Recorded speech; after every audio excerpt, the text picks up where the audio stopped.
Կարող էիք պատկերացնել, որ մեր տան աշխատասենյակի, մեր միջավայրի ու բորկան մաքրումը, դասավորումը իսկական հակաստրես է մեր օրգանիզմի համար։ Օրինակ, իմ մասով կարող եմ ասել, որ դա իմ համար լավագույն թերապիան է, երբ ես կենտրոնացած, ինչ-որ լավ երաժշտության տակ հանգիստ դասավորում եմ իմ դարակները, մաքրում եմ իմ սենյակները, դա իսկական թերապիա է։ Գաղտնիքը նրանում է, որ մեր ուղեղը միշտ ձգտում է դասավորվածության, կանոնակարգման։ Ուղեղը կոնկրետ հաճույք է ստանում հարթ եւ մաքուր մակերեսներից, դասավորված դարակներից, խնամված միջավայրից։ Պատկերացնելու համար հիշեք ձեր առաջին ռեակցիան, երբ մտնում եք, բացում եք ձեր հյուրանոցի դուռը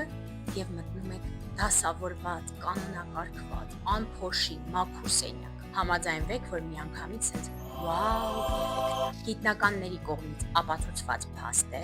որ փնթի տունը, աշխատասենյակը, միջավայրը,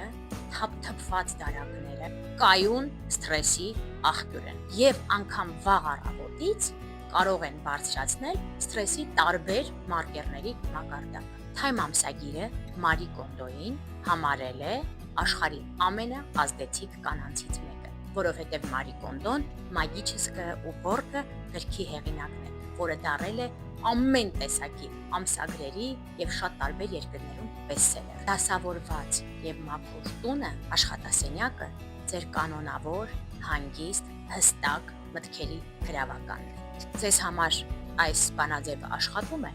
ինձ համար 100-ից 100։